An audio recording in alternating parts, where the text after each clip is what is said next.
Hello friends, welcome back to our YouTube channel once again. So we have Preptex UPSC channel. So please subscribe करते रहिए regular updates के लिए हमारे history polity जो भी UPSC की सीरीज चल रही है हमारी. आज हम देखेंगे कि एंशिएंट हिस्ट्री की स्टार्टिंग कहाँ से होती है. एंशिएंट हिस्ट्री पढ़ने से पहले हमें पता होना चाहिए कि जो पीरियड है ना तीन पार्ट्स में डिवाइडेड है. हिस्ट्री जो है तीन पार्ट्स में डिवाइडेड है, जैसे कि प्री हिस्ट्री, प्रोटो हिस्ट्री और हिस्टोरिक. इन तीनों में डिफरेंस क्या है. तो सबसे पहले आते हैं कि हम प्री हिस्टोरिक पीरियड पर. प्री हिस्टोरिक पीरियड के उसके फीचर्स के ऊपर आते हैं.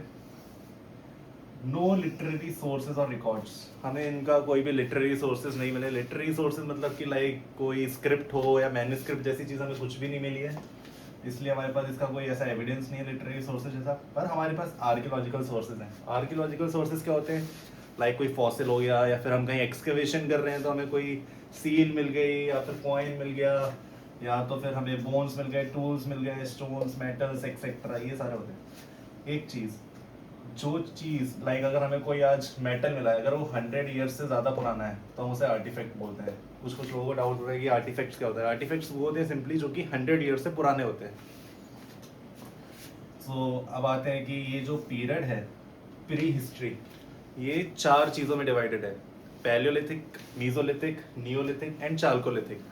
तो अब इनमें डिफरेंसेस क्या हैं. तो पैलियोलिथिक पीरियड जो है इसके अंदर जो हमारा मैन था वो नोमैड था, हंटर था. नोमैड मतलब इधर से उधर घूमते रहते हैं. पेस्चर उस टाइम नहीं थे. और इसी के अंदर क्या होता है, ये पैलियोलिथिक एज जो है ना, पैलियो का मतलब क्या है, पैलियो मतलब होता है ओल्ड और लिथिक का मतलब होता है एज. इसका मतलब है ओल्ड एज. जो पैलियोलिथिक पीरियड है ना, इसको भी हम लोगों ने upper paleo, middle paleo, lower paleo में ऐसे कर रखा है. जो फायर थी हमारी, फायर एक बहुत बड़ा रेजोल्यूशन था हमारे हिस्ट्री में. तो फायर जो था वो पैलियोलिथिक में मिला था. पैलियोलिथिक के कौन से पार्ट में मिला था, अपर पैलियोलिथिक में हम लोगों को फायर इन्वेंट की थी हम लोगों ने. फिर देखते हैं कि मीजोलिथिक पे हम आए कैसे. तो क्या था कि एकदम से क्लाइमेट चेंज हुआ. क्लाइमेट चेंज की वजह से क्या होता है कि बहुत ज़्यादा गर्मी बढ़ गई थी. गर्मी बढ़ने से क्या हुआ, जो हमारे ग्लेशियर्स थे वो मेल्ट होना शुरू हो गए थे. अब ग्लेशियर मेल्ट होना शुरू हुए तो उससे रिवर्स फॉर्म हुई. जैसे रिवर्स फॉर्म हुई ना, तो उसके बाद क्या होता है, फिर हमारी एक नई एज शुरू होती है जिसको बोलते हैं मीजोलिथिक एज. मीजोलिथिक एज में क्या डिफरेंस है, तो मीजो का मतलब होता है middle. Meso means middle and lithic means अभी बताया था आपको age, stone, middle stone age. Middle stone age में मतलब ऐसा क्या डिफरेंस था. तो इसमें ज़्यादा कोई डिफरेंस नहीं था. वही था, हमारे हंटर थे, नोमैड थे और रिवर्स फॉर्म हो चुकी थी. तो ये जो लोग थे रिवर्स के पास रुकना शुरू कर दिया था. इन लोगों ने फिशिंग स्टार्ट कर दी थी. और मीजोलिथिक में एक सबसे इंपॉर्टेंट चीज इन लोगों ने क्या था कि शार्प टूल्स बनाना शुरू कर दिया. शार्प टूल्स में ये लोग बोलते थे माइक्रोलिथ्स. माइक्रोलिथ्स का जो साइज होता था बहुत शार्प होता था. 1 सेंटीमीटर से लेके 8 सेंटीमीटर तक ये लोग के टूल्स होते थे मीजोलिथिक पे. इसके बाद क्या होता है, हमारी एक और एज आती है नियोलिथिक. नियो का मतलब होता है न्यू एंड लिथिक का मतलब होता है स्टोन, न्यू स्टोन एज. फिर न्यू स्टोन एज के बाद आ जाती है अपनी चाल्कोलिथिक एज. चाल्कोलिथिक का मतलब होता है कॉपर. चाल्को मीन्स कॉपर और लिथिक का मतलब हो गया स्टोन. Copper stone age. तो हमारे पास ये कॉपर आता कहाँ था, आता कहाँ से था. तो ये हमारा जो कॉपर था ये ज़्यादातर राजस्थान की खेतरी माइन से हम लोगों को ये कॉपर मिलता था. तो ये हमारी कुछ एजेस होगी. अब उसके बाद आती है हमारी प्रोटो हिस्ट्री. प्रोटो हिस्ट्री क्या है, इसके फीचर्स क्या है. प्रोटो हिस्ट्री में क्या था, लैंग्वेज एग्जिस्टेड. मतलब इसका मतलब क्या है कि हम लोगों को टेक्स्ट मिले हैं, कि हम लोगों को दिख रहा है कि वो लोग आपस में बातें करते थे. यहाँ पे लैंग्वेज थी उनकी कुछ जिससे वो कांटेक्ट करते थे एक दूसरे से. तो मतलब language existed. Literary sources available है बट अनेबल टू डिसाइफर. हम लोग लिटरेरी सोर्सेज तो हैं लेकिन हम उनको समझ नहीं पा रहे हैं, हम उनको पढ़ नहीं पा रहे हैं. उनकी लैंग्वेज क्या है, वो क्या बात करना चाह रहे हैं, हम लोग वो डिसाइफर नहीं कर पा रहे हैं. मतलब लिटरेरी सोर्सेज तो है पर अनेबल टू डिसाइफर.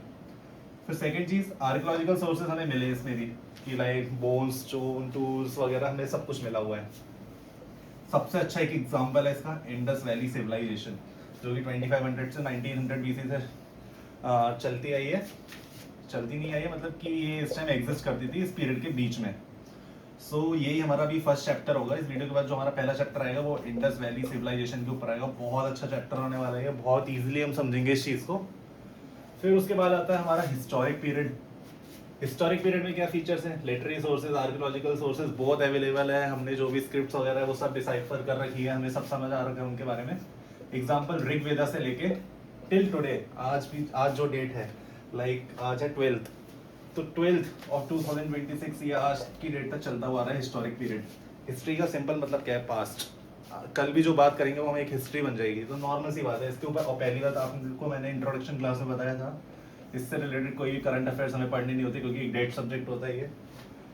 और करंट अफेयर्स हमें सिर्फ थोड़ा वहाँ पे चेक करना पड़ेगा, आर्ट एंड में हमें थोड़ा करंट अफेयर्स हमें देखना पड़ेगा, क्योंकि कुछ नई एक्सकेवेशन होती है तो वहाँ पे हमें कुछ मिल जाता है, तो फिर वो हमें ऐड ऑन करने पड़ते हैं चीज़ें।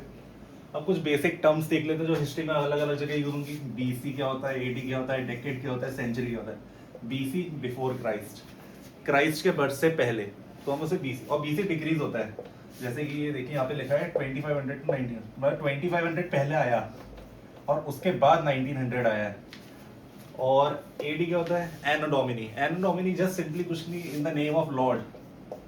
तो ये इसको एक और चीज बोलते हैं कि आफ्टर क्राइस्ट भी बोल सकते हैं, कि आफ्टर क्राइस्ट की बात हो रही है एडी में। डेकेड, 10 साल के गैप को डेकेड बोलते हैं, कि 2010 से 2020 एक डेकेड था। और सेंचुरी 100 ईयर्स की होती है। ये तो सर नॉर्मली आपको पता होगा, क्रिकेट में भी 100 रन पे एक सेंचुरी हो जाती है, तो वैसे ये सेंचुरी समझाइए यहाँ पे। सो यही था। अब हम अगली क्लास में शुरू करेंगे इंडस वैली सिविलाइजेशन, जो कि बहुत अच्छा टॉपिक होने वाला है, बहुत मजा आएगा उसको पढ़ने में। So thank you so much, यही था आज की वीडियो में। मिलते हैं आपके साथ नेक्स्ट वीडियो में।